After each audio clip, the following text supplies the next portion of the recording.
एक आदमी मंदिर में सेवक था। उसका काम मंदिर की साफ सफाई करना था। भक्तों और श्रद्धालुओं द्वारा दिए गए दान में से थोड़ा बहुत उसे मंदिर के पुजारी द्वारा दे दिया जाता। इसी से उसकी गुजर बसर चल रही थी। वह अपनी जिंदगी में बहुत परेशान और दुखी था। मंदिर में काम करते करते वह दिन भर अपनी जिंदगी को लेकर शिकायतें करता रहता।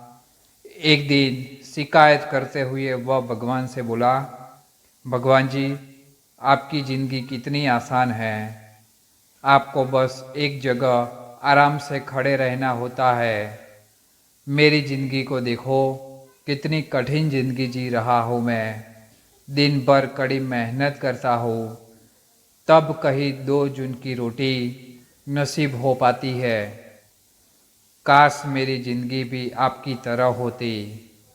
उसकी बात सुनकर भगवान बोले, तुम जैसा सोच रहे हो वैसा नहीं है।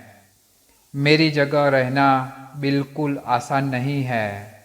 मुझे बहुत सारी चीज़ें देखनी पड़ती है, बहुत सी व्यवस्थाएं करनी पड़ती है। ये हर किसी के बस की बात नहीं है।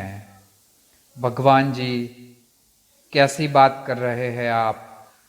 आपका काम आसान ही तो है। आपकी तरह तो मैं भी दिन भर खड़े रह सकता हूँ। इसमें कौन सी बड़ी बात है? मंदिर का सेवक बोला, तुम नहीं कर पाओगे। इस काम में बहुत धैर्य की आवश्यकता पड़ती है। भगवान बोले, मैं जरूर कर पाऊंगा। आप मुझे एक दिन अपनी ज़िंदगी जीने दीजिए। आप जैसा बताएंगे मैं वैसा ही करूँगा। मंदिर का सेवक जिद करने लगा। उसकी जिद के आगे भगवान मान गए और बोले, ठीक है, आज पूरा दिन तुम मेरी ज़िंदगी जियो, मैं तुम्हारी ज़िंदगी जीता हूँ। लेकिन मेरी ज़िंदगी जीने के लिए तुम्हें कुछ शर्त माननी होगी। मैं हर शर्त मानने का तैयार हूँ भगवान जी। सेवक बोला, ठीक है, तो ध्यान से सुनो।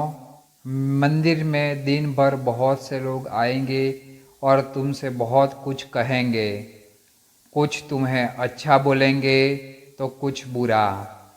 तुम्हें हर किसी की बात चुपचाप एक जगह मूर्ति की तरह खड़े रहकर धैर्य के साथ सुननी है और उन पर कोई प्रतिक्रिया नहीं देनी है।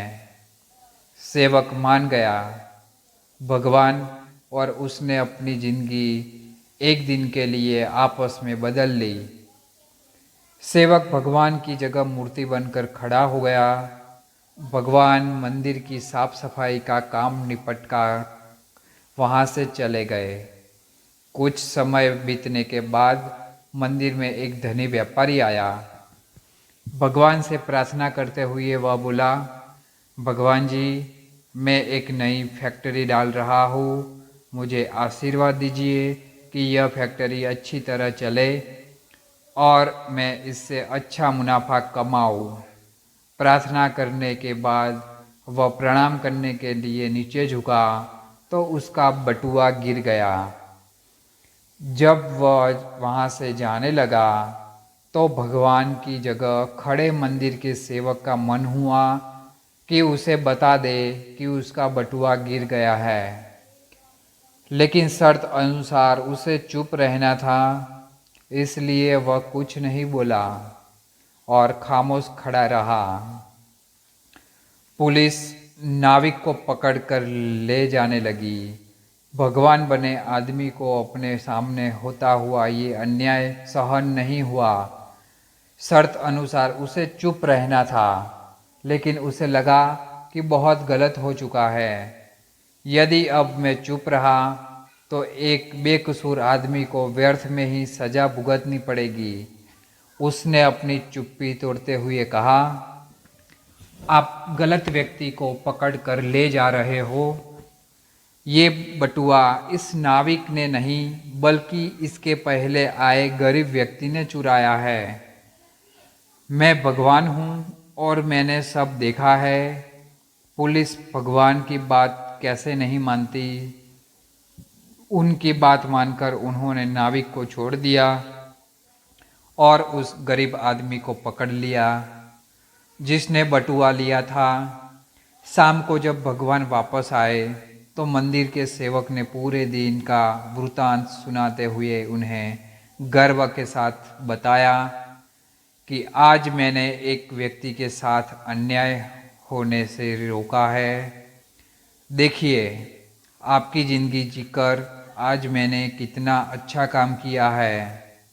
उसकी बात सुनकर भगवान बोले, ये तुमने क्या किया? मैंने तुमसे कहा था कि चुपचाप मूर्ति बनकर खड़े रहना, लेकिन वैसा न कर तुमने मेरी पूरी योजना पर पानी फेर दिया। उस धनी व्यापारी ने बुरे कर्मों द्वारा इतना धन कमाया है, यदि उसमें से कुछ पैसे गरीब आदमी को मिल जाते तो उसका भला हो जाता और व्यापारी के पास भी कुछ कम हो जाते।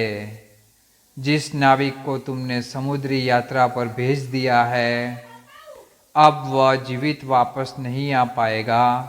समुद्र में बहुत बड़ा तूफान आने वाला है। यदि वह कुछ दिन जेल में रहता तो कम से कम बच जाता। सेवक को यह सुनकर एहसास हुआ कि वह तो बस वही देख पा रहा था जो आंखों के सामने हो रहा था।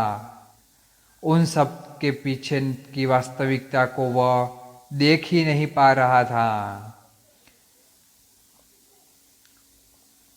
जबकि भगवान जीवन के हर पहलू पर विचार अपनी योजना बनाते हैं और लोगों के जीवन को चलाते हैं, हम सब भगवान की योजनाओं को समझ नहीं पाते। जब हमारे साथ कुछ गलत हो रहा होता है या हमारे हिसाब से कुछ नहीं हो रहा होता है तो अपना धैर्य खोकर हम भगवान को दोष देने लगते हैं।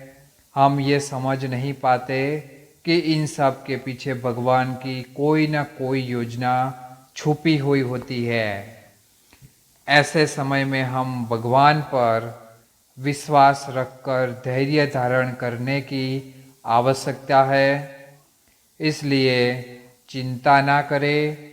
यदि आपकी मर्जी से कुछ नहीं हो रहा तो इसका अर्थ है कि भगवान की मर्जी से हो रहा है, और भले ही देर से ही सही, भगवान की मर्जी से सब अच्छा ही होता है। दोस्तों, आई होप ऐसे ही वीडियो के लिए चैनल को सब्सक्राइब, लाइक और वीडियो को शेयर